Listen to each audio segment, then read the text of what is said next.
School Development Council Thauba Hariba Body Sigi Akanba Executive Singi Akanba Warapamana Marang Tokiba Tony Todo Environment Bisal Academy Satri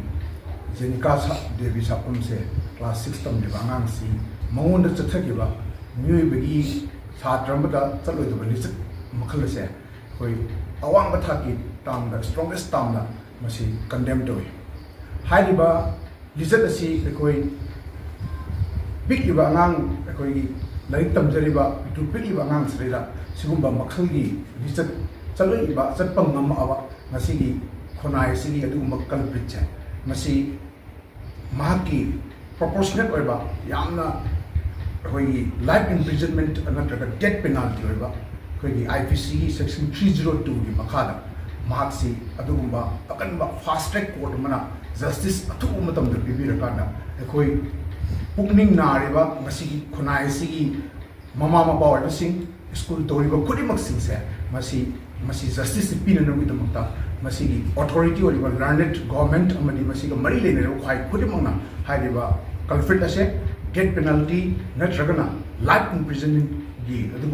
Section IPC 302 Makara Masi Bifum 3 Masi Momase hardly Angang murder to Momase Mahakisi accident and intentionally Masigi Moroiba Maramdi going around sports Ure Akoi Haiba Yamasauraba to 20 Chow Yote Yamana Mahasi Angang the Hajan and the Nira Om Kalada school school going central Amada Nupimacha Sataro Matunda, Mahana Hatla Matunda, Mahak Hingina with the Mata, Lambil, the Sound Sili, Masina Tapadi, Highly Nupase, Masi, Ekoi, Lunatics with the Amonity, Mahing Masahing with the Mata, Todo to Tormatum the Sili, Maramasina, Mahaiba Misaka City, Ekoi, Kunais, the Mahan Ridoni, Masicum, but let's say example of Moena, Matunda Amon the Token, Masidi. Mama Power everything school to since the announcing school that free with a matumda, Masi Jingle Power, Masi later never get them to so Aina, Mama Power everything, Aduga, home department, announcing securities, Henry Kankatan Makaluna, school the Salan Matumda, private school and low reversing to Makoi Hanba, Lakba, Op,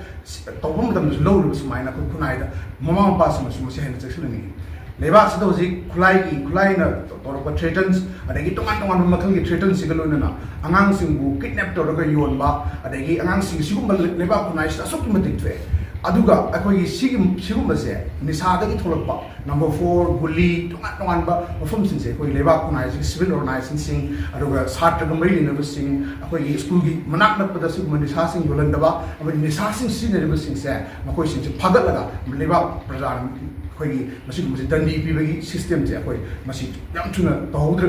Tungi, Miroda, Mangzabo, and this was the fighting Maroi was here, Tobada, he couldn't try school Torpa, Mayam stuff, we point at 2010. Tobal Medical Police, Dream Day, Tobal District Hospital said, Medical Police, outbreak on another Aduma Dreams, Mayam slowly. Mamone infrastructure what play tray magi areas in Sure, doctor specialist Sure, doctor Kodiman Sure, Aduga, any emergency malak mutamna. Emergency Jamakoin refer to first it could be a ganda, hey, Impala Topa, hospital the refer to say, Masakoyam Pende, Masi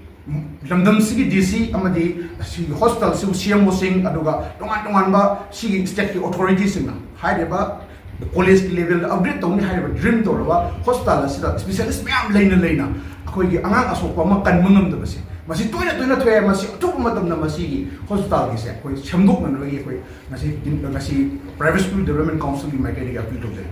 Aroibada, Aina Mukana, Appleton Mase, Jose Kunai Sida Sumba, highest crime. Akoi Sartas in the toy to Sumba Sinje, Tawung Sing is some select lady, Akoi. School Toriba, Mama Power, everything could be by Nergani, Maramasina, a quay, quite in a put in a Kamaba, Levas, the Patra missing set, must take it laptop and the Bagi, Kanokra, step up Kra, Masi, Puna, civilians or civil organizations, Saturday Sanstan, Kudimon, Masi local university, Adoga, Kusaptiva, Angansing, Mahita, Mumatamda, Ayapidava, the Mama, when the Matin Pambu and the PSDC, my getting private school development council, my getting up into them.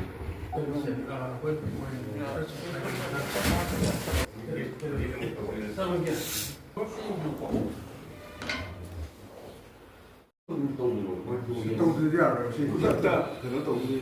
他的东西本儿就没这样的。